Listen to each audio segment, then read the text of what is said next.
नमस्कार दोस्तों, मेरा नाम है नेचुरोपैथ संतोष आम्बेकर और दोस्तों मैं हूँ मॉडर्न नेचुरोपैथी से। तो आज मैं आपको और एक एग्ज़ाम्पल देने आया हूँ। तो देखिए, एक असिस्टेंट डायरेक्टर थे। तो दोस्तों उनके लाइफ में ऐसा कुछ हेल्थ प्रॉब्लम हो गया कि उनको सब कुछ छोड़ना पड़ा। तो देखिए वो क्या बताते हैं, उनके मुंह से सुनिए। तो दोस्तों एक बात समझो कि मैं आपको हेल्प करना चाहता हूँ। जो मैंने प्रॉब्लम फेस की हेल्थ की और उसके बाद में मैंने आईटी इंजीनियरिंग का जॉब छोड़ दिया। तो ऐसे मेरे जैसे बहुत सारे लोग हैं जो हेल्थ प्रॉब्लम की वजह से उनको करियर पूरा बंद करना पड़ा। लेकिन मैं उसमें से थोड़ा अलग हूँ, जिसने नेचुरोपैथी खुद सीख के खुद को ठीक किया और फिर मैंने एक मिशन में जुड़ गया कि ये प्रॉब्लम दूसरे को ना हो और उनको सब छोड़ने की ज़रूरत ना पड़े और वो काम करते करते ही हेल्थ की भी केयर करते हुए स्वस्थ और फिट रहे। तो यही मेरा उद्देश्य है, तो ये बात को समझो। ठीक है दोस्तों, तो अभी देखो सुनो क्या कहते हो और फिर उससे कुछ सीखो।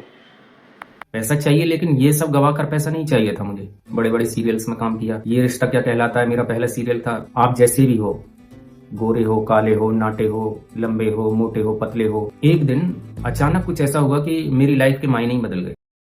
मैं 42 साल का हूँ, अनमैरिड हूँ, कोई जॉब नहीं करता, अपने माँ बाप के साथ रहता हूँ। लेकिन फिर भी कभी कभी मुझे लगता है कि मैंने अपनी लाइफ के 20-25 साल ऐसे ही गवा दिए। मेरे लाइफ के एक्सपीरियंस से सीखिए। आपको शेयर करूंगा मैं अपनी लाइफ की स्टोरी। कभी कभी सोकर उठता हूँ तो लगता है कि कल तो 20 का था, आज 42 का हो गया। पता नहीं कैसे इतने साल इतनी जल्दी गुजर गए। ऐसे लगता है जैसे कल की बात है।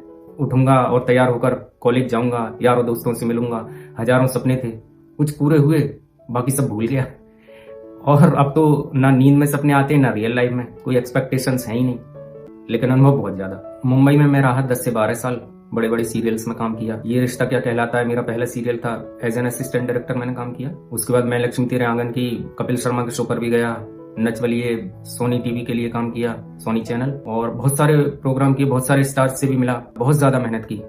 दिन में बस 5 घंटे सोता था, रात दिन बस काम काम काम, कामयाबी, पैसा, शोहरत, दौलत, इज्जत, ये सब चाहिए, बस इसी के पीछे भाग रहा था। और बहुत जल्दी बहुत कुछ पा भी लिया, नाम भी, थोड़ा बहुत पैसा भी। एक दिन अचानक कुछ ऐसा हुआ कि मेरी लाइफ के मायने ही बदल गए। मैं बिल्डिंग से उतरा, नीचे आया और मुझे लगा कि मैंने लॉक नहीं किया है। मैं फिर से ऊपर गया, लॉक चेक किया, 2-3 बार चेक किया, फिर नीचे आया, फिर भी वो डाउट रहा मेरे मन में हल्का सा, पर मैं चला गया शूट के लिए। उसके बाद ये डेली डेली होने लगा। फिर मुझे पता लगा धीरे धीरे कि मैं लोगों के नाम भूलने लगा हूँ। हाथ में ही मेरी चीज होती थी और मैं ढूंढता रहता हूँ इधर उधर। उसके बाद बहुत सारी चीजें रियलाइज हुई। मैंने देखा कि मेरी बॉडी में बहुत सारे बदलाव आ रहे हैं, बहुत सारी कमियां आ रही हैं। मेरे हाथ की उंगलियों में, घुटनों में, जोड़ों में दर्द रहने लगा, मेरे बाल गिरने लगे और अजीब सा चिड़चिड़ापन, पता नहीं क्या हो गया। मुझे लगा कि मैंने इसलिए ये सब तो नहीं किया था। मुझे पैसा चाहिए लेकिन ये सब गवा कर पैसा नहीं चाहिए था मुझे। तो एक दिन मैंने डिसाइड किया और मैंने जॉब छोड़ दी। पूरे 1 साल मुंबई जैसी सिटी में मैं बिना काम के रहा। सेविंग्स थी और खुद के ऊपर काम किया। फिर मैंने ध्यान किया, एक्सरसाइज की, और पूरे 1 साल मैंने कोई काम नहीं किया। उसके बाद मैंने लगातार लाइफ में कभी काम किया ही नहीं। जब मैं काम में बिजी था तो घर पर भी फोन नहीं कर पाता था। 2-2, 3-3 महीने निकल जाते थे। हालांकि मैं बचपन से ही अपनी मम्मी से सबसे ज्यादा प्यार करता हूँ, लेकिन फिर भी हाय हेलो होती थी, बस बात ही नहीं हो पाती थी। काम काम और काम, बस दुनियादारी, समाज, घर बार सब भूल गया था। फिर कोरोना आया और कोरोना में मैं घर आ गया। और हालांकि मेरे बड़े भाई भी हैं, मैरिड हैं, उनके बच्चे भी हैं, वो मम्मी पापा के साथ रहते नहीं हैं। तो मैंने देखा मम्मी पापा अकेले हैं तो मैं रुक गया, फिर नहीं गया। और मम्मी पापा की मदद करता हूँ काम में। पिछले 3 साल से मैंने घूमना स्टार्ट किया। केदारनाथ, महाकालेश्वर, ओंकारेश्वर, कैंची धाम और मथुरा वृंदावन तो पास में ही है, कभी भी चला जाता हूँ। बहुत सारे स्पिरिचुअल एक्सपीरियंसेस हुए और वो शेयर करूंगा आगे वीडियोस में। मैं कोई ईगो की वजह से अपने एक्सपीरियंसेस शेयर नहीं कर रहा हूँ। मैं जब लोगों को आसपास इतना दुखी देख रहा हूँ, भाग दौड़ में लगे हुए हैं, देखता हूँ तो मुझे लगता है कि मैं इनकी हेल्प कर सकता हूँ। लेकिन सुनने को कोई तैयार ही नहीं है, क्योंकि जवान अपनी भाग दौड़ में लगे हुए हैं, युवा। हाँ, लेकिन कभी कभी बुजुर्गों से बात करता हूँ, उनके दिल की पूछता हूँ तो वो यही बोलते हैं कि ज़िंदगी व्यर्थ है, ऐसी ही गवा दी हमने। तो मैं चाहता हूँ कि कोई भी एक बात सुन लेगा मेरी तो हेल्प हो जाए तो अच्छा है। मैं नहीं बोल रहा हूँ कि आप जॉब छोड़ो, काम नहीं करो, शादी मत करो, सब कुछ करो, जो आपके मन में है करो, लेकिन सबसे ज़्यादा ज़रूरी है आप इस बॉडी का ख्याल रखो, अपने ऊपर ध्यान दो। ये आपका सबसे बड़ा साथी है, आपका शरीर। आप शादीशुदा हो, नहीं हो, जॉब करते हो, नहीं करते हो, इसका ख्याल रखो हर वक्त, हर दिन, डेली। अच्छा खाओ, बाहर का कम खाओ, और पैसा और टाइम है तो घूमने जाओ कहीं भी। और वो भी नहीं है, टाइम नहीं है या पैसा नहीं है, तो वो भी छोड़ो। कम से कम 1 घंटा खुद को दो डेली।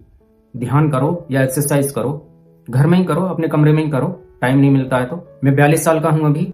दिन पर दिन ऐसा लग रहा है जैसे मेरी उम्र कम हो रही है, मैं जवान होता जा रहा हूं। और वो हुआ है मात्र एक चीज की वजह से, वो है मेडिटेशन।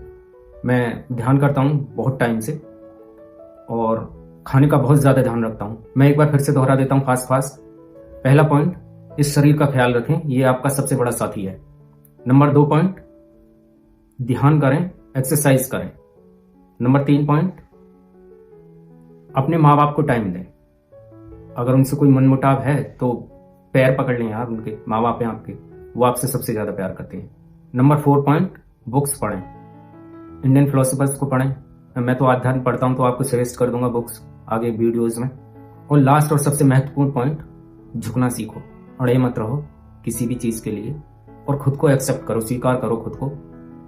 आप जैसे भी हो, गोरे हो, काले हो, नाटे हो, लंबे हो, मोटे हो, पतले हो, खुद को एक्सेप्ट करो, खुश रहना सीखो, और खुद पर काम करो, एक्सरसाइज करो, फिट बनो। मैं आपका दोस्त हूँ, शायद मैं आपकी कोई मदद कर सकूं। लाइक, शेयर और सब्सक्राइब कर लेना दोस्तों, क्योंकि बहुत हिम्मत चाहिए अपने फेलियर्स और सक्सेस को शेयर करने के लिए।